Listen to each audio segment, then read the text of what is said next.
Johnny Welsh. Thank you for listening to Never Ever Give Up Hope, featuring Carol Graham. Did you know that most people succeed because they are determined to? Quitting was never an option. Carol loves your comments and will respond to each one. So please subscribe and review this podcast. A rating of 5 stars would be outstanding and appreciated. Remember, if you are still here, there is always hope. And he has mastered twisting these topics into books. We are in for a treat and a laugh today.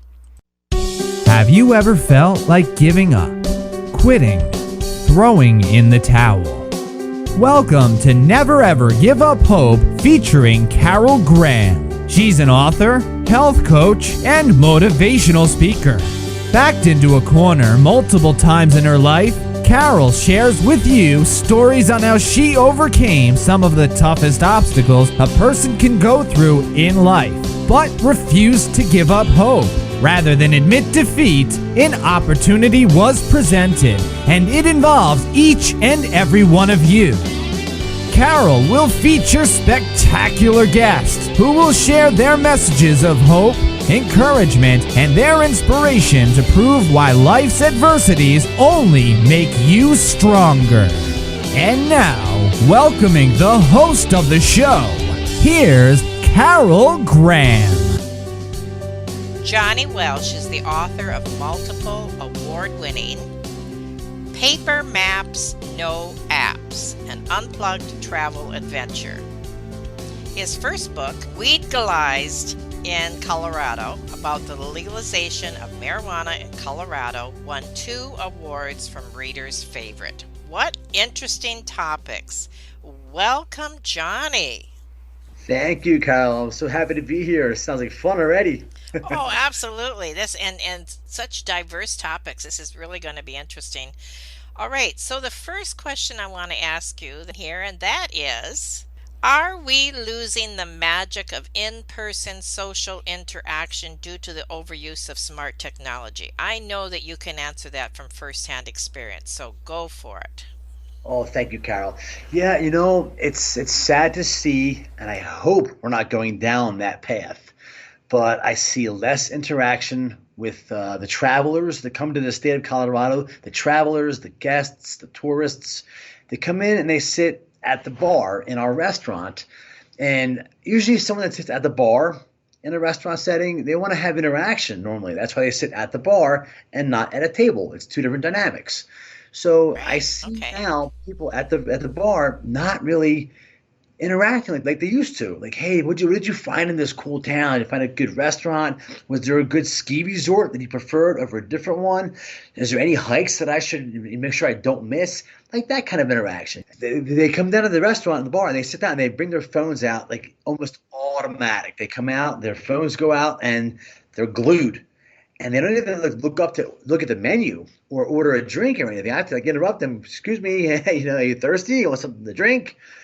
And it takes a while sometimes to get their attention, and that also, I don't know. It's just it's a relatively new dynamic in a restaurant setting to see that happening the past few years. And I hope we're not losing that magic of the reason why I think people will travel is to experience the neighborhoods, the locals, and get the feel for the area. Because you're not in your hometown anymore. You want to hear different things. You want to talk to the bartender or the server or the barber, the hairstylist, the realtor, anybody in that town. You want to learn firsthand, like what makes their town so special, what is there to do and see and fun to have. I hope it doesn't go away. Interesting point here is I think some of that, not all of it, but some of it has to do with personality. Like I'm the type of person, I walk into a room and I basically go around to every table and say hello. What I'm saying is different personalities have different ways, but what you are saying that this is general now where people are more into just by themselves. So why did that happen? Well, I think that the advances in technology and the advent of the smartphone, which debuted in 2007, along with a lot of those other new sites we have on the internet, like Facebook came around about that same time, and so did Airbnb and Twitter. A lot of those social media platforms were launched around that same time, as well as the iPhone and that technology, the power of a laptop or desktop in the palm of your hand. And it's so convenient and so easy. It's very useful and it's fun. And I do use mine all the time. But I'm trying to set aside, like just like barriers of when I shouldn't do it. And that's when I'm interacting, like even as something as little as going to the bank in my routine or the post office, and you're waiting in line. As soon as you get up to the teller or the person working the desk, put that away. Someone's standing in front of you waiting to interact with you. And I see that in a lot of establishments where the person behind there is almost just like secondary to what's going on your phone.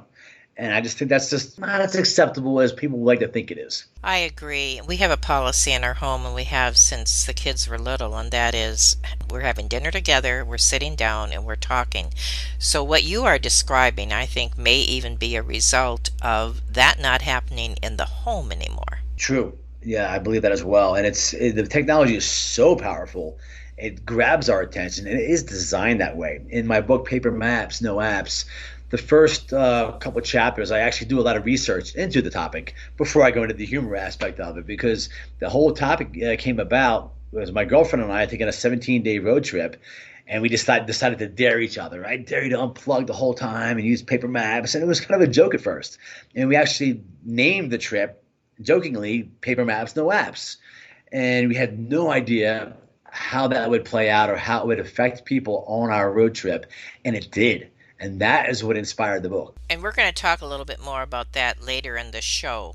But getting back to the original question that I asked you and taking it one step further, and that is compounding, which you kind of touched on already, but compounding this issue with social distancing and even more with kids, even very young children. How do you think this, what do you have you observed and how it is affecting or could affect this and the future generations? Well, what I have noticed is that it is become more acceptable to get ahead and just be on your phone all the time, because we're so used to doing that from the great lockdown. And we needed it then. It was important to stay in touch with people, and that was so helpful, so beneficial. I made some funny videos up during that time. I even wrote another book during that time, during lockdown, about toilet paper.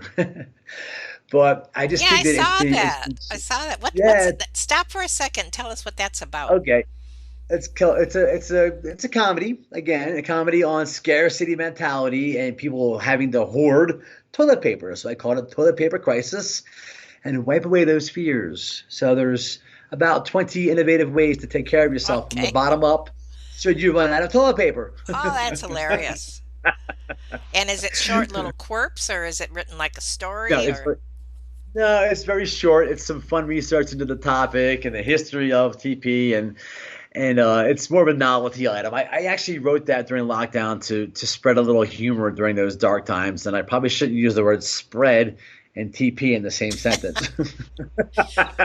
Are you old enough to remember colored toilet paper? I mean, I'm old enough to remember that, I believe. I don't recall till they were having colors before. We had so many colors, and there were stripes and polka dots, and they would go with, they were expensive, and they would go with whatever your bathroom decor was, right? All of a sudden, that disappeared. So, yeah. Okay, so I had interrupted you. Is there anything else you wanted to say about the social distancing issue before we move on and how it's affecting this generation? I don't know. It's hard to say what the social distancing is doing, because I kind of feel like the social media itself is a form of social distance, because you don't have to be near someone to be interactive. It's almost, it's almost like counterproductive to being social. And that's why I think that at a bar or a restaurant or even any establishment that you do go out to physically, I believe that the physical social interaction is so vital. It's so, it's even, I don't want to say rewarding, but there's benefits to it that we don't even know yet. Now, here's a question I'll throw at you that I wonder if you've been asked this before, and that is, do you think that part of the whole scenario within the bar, like you were talking, and how people are no longer interacting like they used to, but they interact more with their phone, is an issue of fear versus safe? There's certain issues you don't want to talk to your person that you've never met before who may be sitting next to you. You know, there's so many political issues and social issues now. Do you think that has driven people more to seclude themselves rather than interact? I do actually. I believe it also, as it started off initially about 2 years ago, and then prior to that, as almost like an awkwardness. And I noticed that people on an elevator, they get awkward, they feel a little uncomfortable, they pull their phone out automatically, and that's like their comfort zone, their blanket, so to speak. As was it Linus from Charlie Brown, the comfort blanket, the comfort of that and security. And you mentioned the polarizing. That's been the past year and a half. I think that's been really bad. Right, And right. I do believe there could be a little bit of a fear now. Like, what topics can we even bring up anymore without having to watch what you say and not get someone in a heated debate or a heated argument? Because there's a lot of emotions, and and every side is justifiable for what they want to talk about, but it doesn't seem like there's a common ground to actually communicate those anymore without there being a confrontation. But people are getting bolder or can be bolder because of the position that they choose to take.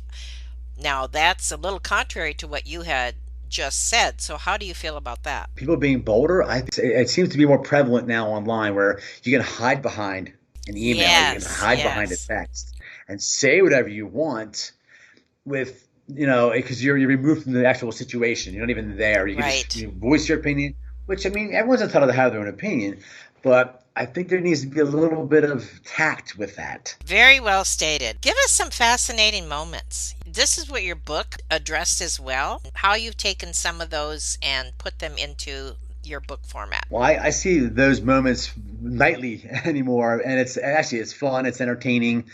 And what I do with my book topics is, whenever a topic would be current, come up all the time at the bar, and it's more like a social setting. It's like a pulpit, kind of like Cheers, and everyone at the bar kind of chimes in and talks Oh, about it, yeah. and they Okay. yeah, you have like a little dash of humor on one side, a splash of wine over there, and next thing you know, it goes off on tangents, and the humor would escalate at that point. So everyone's getting along and having a good time. I used to love that. That was so much fun. And the first topic was the legalization of marijuana. That came up almost nightly when it was first Really? happening in Colorado.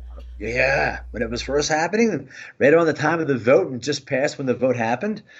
Yeah, like there'd be people at the bar talking about it and asking me, "Hey, what's up with the pot shops? Where can we go?" And they would look over their shoulders as they'd ask me, like it was still against the law. It was kind of funny, and I'm indifferent to the whole legalization. I used to serve alcohol for a living, so I had bigger Right, fish to right. fry. So I didn't like care either way. But there would be people at the bar, like from like older couple. I wouldn't even expect an elderly couple coming in, like, yeah, we're pot tourists.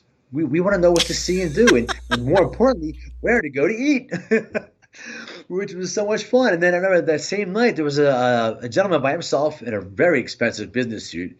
He looked over, raised his hand in the air, and was like, "Yeah, you know what? I invested in marijuana stocks, and my portfolio tripled." And everyone was like, "What?" So Really? this these crazy, crazy, yeah, crazy situations that would happen, and we would have fun with it. And we would also, you know, talk about the real realization that it is happening and what that meant for people. So it was like some serious talk, some research, some facts, but overall, an air of humor about the whole thing, so you could actually have a communication about the topic and not, because it is still taboo for some people, and I understand that and I respect that. But I think if you have a little bit of humor introduced to the topic, you can actually have a conversation about it where both sides can, gain from that. Now, in your book, do you show the upside and the downside? Have you I seen do. that in your community? Well, it's really hard to quantify a bad side to it because it's always been there. It's not like it's a new Good element that was point. introduced into Right. Colorado. In my opinion, as a bartender, now speaking as a bartender only, this was about maybe 5 or 6 years ago. The population started to increase dramatically in Colorado, and some folks would say that it's because of that, because there's a lot of investors coming to the state, which actually created a lot of jobs, which then again creates Hmm. more of a population, which makes more tourism, whatever. It used to be a very rural state, and it's getting more populated, and even more so the past couple of years. So people would say the downside back then was bringing too many people to our little state, is what they would say, with their hands in quotes. The homelessness issue, they said, increased. Petty crime, they said, increased. But then again, the plus side, which I kind of alluded to, was the fact that a lot of jobs were created because of that. The vote was in 2012, is when the Okay. vote passed. And it took 2 years to get through all the red tape to actually go live with recreational sales in 2014. And we were the very first state to do that. Even though Washington voted the same year and legalized the same year, they didn't go live with their sales till about 6 or 7 months after Colorado did. Are all states legalized now? No, they are not. And it's actually hard to keep up with how many keep passing the vote. There is, I believe, at least 20 now. I actually haven't been able to keep up with it because there's been some other topics and issues, as we all know, in today's day and age to keep up with. Exactly. I want to talk to you about your books, and I know we touched on a little bit, but I want to get a little deeper into them. So what we're going to do is we're going to take a short 30-second break, and when we come back, we want to hear more. So we'll be right back. Carol Graham would like to show you the path from misery to miraculous triumph in her fast-paced memoir, Battered Hope. She relates her determination to succeed as someone who experienced one horrendous nightmare after another. Gang raped and left for dead, loss of a child, husband falsely imprisoned, and cancer. Nothing could break her tenacity or faith. No matter what you face, heartache, loss, suffering, or injustice, Carol will illustrate how she became a victor the same way you can. The secret is to never, ever give up hope. Order your copy at Amazon or batteredhope.blogspot.com. You get this idea of writing books on both of these subjects that you are sharing today, and why did you think people would be interested? Well, the ideas came from the restaurant setting and the topics coming up at the bar. But my idea for being an author started when I was a little kid. I was always known as a storyteller. And when I was a little kid, they used to tease me and call me Walter Mitty because he was the guy that always imagined things would happen throughout the day and then just tell people the stories. That's what I did. I was a storyteller. Yeah, and I used to hate it. They would tease me and I would cry. But hey, guess what? It's actually worked to my advantage now. But I love telling stories, and I think that's kind of the fun aspect of traveling to other countries, other towns, and traveling is you find someone who is one of those storytellers. And it could be in any industry. You can find them anywhere. And I like to stop and listen to them when that happens. And I wrote them down one time about the topics that were happening at the bar. And before I knew it, I had enough content. I'm like, man, I should really look into seeing what publishing this would take. And there you went. Now, what's in your future as far as being an author? And aren't you involved too with helping other authors? I have been, and that's been so rewarding because when I actually get to tell somebody just the beauty of it and the fulfillment of actually having that first book that people dream of writing, having that in your hands, that moment. And people who are other authors who have kids as well say they can relate that to holding their kid in their hand, the baby in their hand, because they take longer than 9 months a book, but it's a process that requires a lot of planning, as would I would imagine parenthood would. I've been a part of the 3 books I wrote myself. I've been a part of 3 other books with collaborative efforts. Actually, the latest one, Habits of Success, hit the USA Today bestseller list and the Wall Street Journal bestseller list. I can't believe it. Yeah. What's that one about? And it's a collaborative effort, a bunch of authors together, and we all gave our input to what Habits of Success means to us, and our advice. And each author took a different spin on that. So it's about 15 to 20 different tips from different perspectives having to do with habits of success. So very successful book, very fun read. And I was part of that. I was part of another one with the Colorado Authors League called Prompts for Young Writers. And the authors, we volunteered our time and efforts and put it out for free so that home teachers could have more resources at their fingertips to teach their children. And it goes from K through 4 and 5 to 8, and then high school and a little bit after, like writing prompts to trigger creative juices flowing for kids to be creative writers. That was a fun book to do. And since then, I've had people come up and ask me, like, what do I do? Where do I start? And there's not a real plain, like cut and dry answer to that because it depends on where you are in the process. And I love helping people get started and showing them where to go and what to do. And I point them in the right direction. And if it really resonates with me and I like it, I can actually put it under my publishing company, which I started my first book. Oh, that's fantastic. Do you think that writers are born or created? I think both. I think it's innate inside you and it comes out naturally, or you can actually prime the well, so to speak, and you can make it happen. Because I do believe that everyone has a story in them, possible for those who really do have that on their list of things to do as maybe a passion in their lives, that it is possible to do that. And it's actually getting easier and easier with today's technology. Just for our audience sake, could you just give us maybe 3 or 4 prompts just to get them thinking along these lines? The creative writing prompts. Well, I'm a nonfiction writer. So one of the ones that I fascinated about doing was the front door is closed and it's dark out. And as soon as you open the door, the first thing you hear from the inside is you need to leave now. Oh, that's awesome. Yeah, so somebody could take that and spin that idea. And there's others that I'm actually kind of working on right now that I don't want to divulge right now. But there's a lot of fun to have with creative prompts, and you can Google them, and there's a lot of other books out there that have them in there. But they're fun to work with, even for small projects as well. Now, one of the things you said, you talked about humor being a coping mechanism. I think everybody believes that to be a statement of fact. Many people do not know how to make humor a part of their lives when they're going through whatever they happen to be going through, even as we all are now in the pandemic.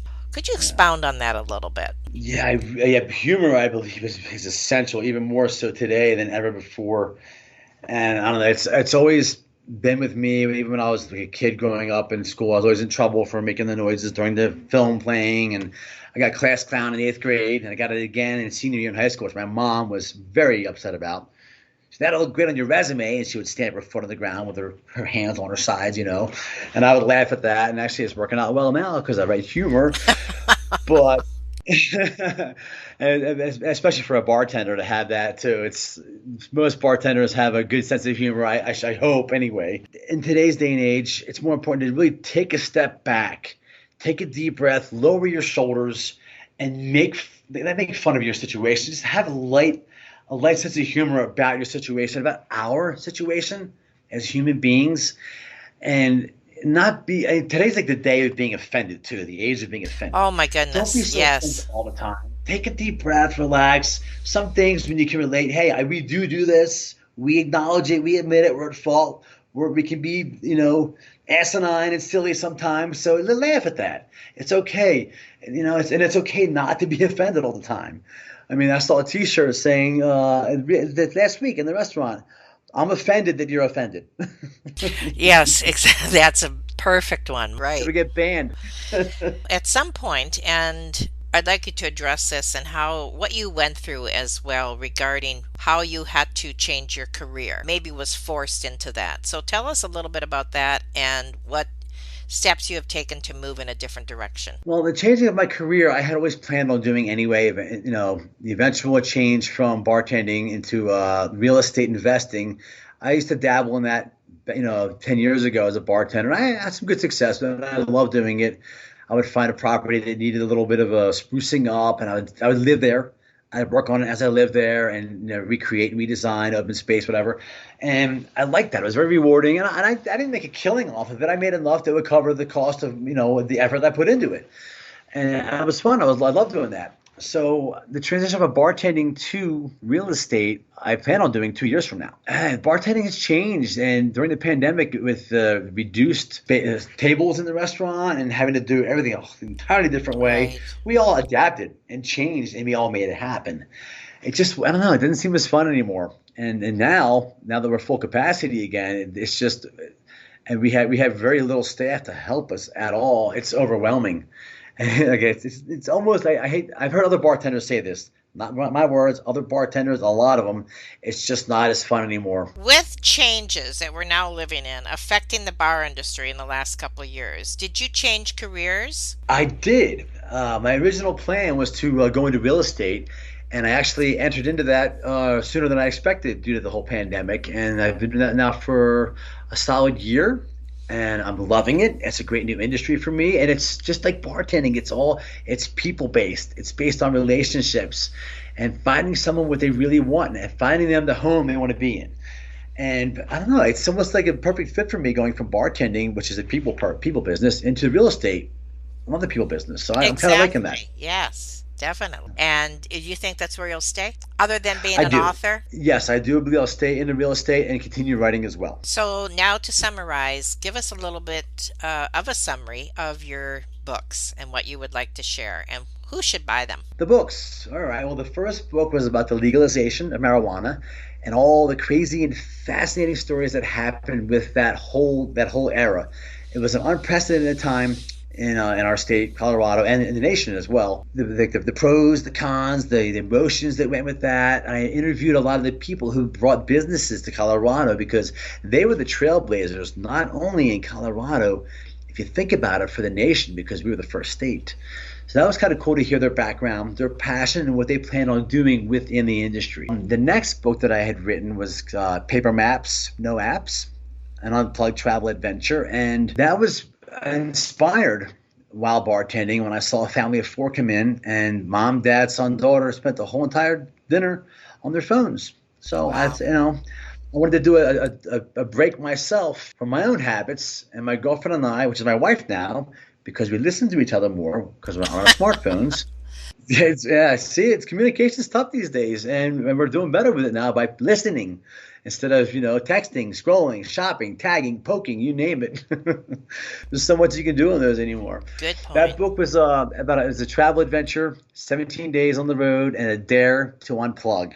And the people we met and the situations we got into are just mind blowing. And the third book that I wrote was called Toilet Paper Crisis: Wipe Away Those Fears. And I wrote that during lockdown, like I said before, just to share a little humor during those dark times.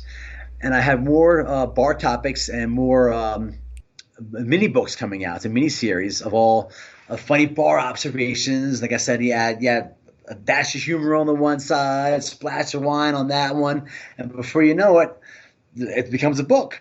I like to do a little research too on those topics to actually build the topic up and then break it down with humor. Oh, that sounds great. Well, thank you for sharing those synopsis of your books. They all sound great, and also we're looking forward to what else you're going to have. Good. All of those links will be on your show notes along with everything else and things that you shared today, and people can connect with you and read your books and have a smile. And I so appreciate what you shared. Is there anything in summary that you would like to add? Carol, I want to thank you so much. It's been a great time. My updates can be found on johnnywelsh.com, and my future books and some snippets of the old books are on there. And it was great being here. Thank you so much. Well, thank you for that, and I thank you for being on Never Ever Give Up Hope.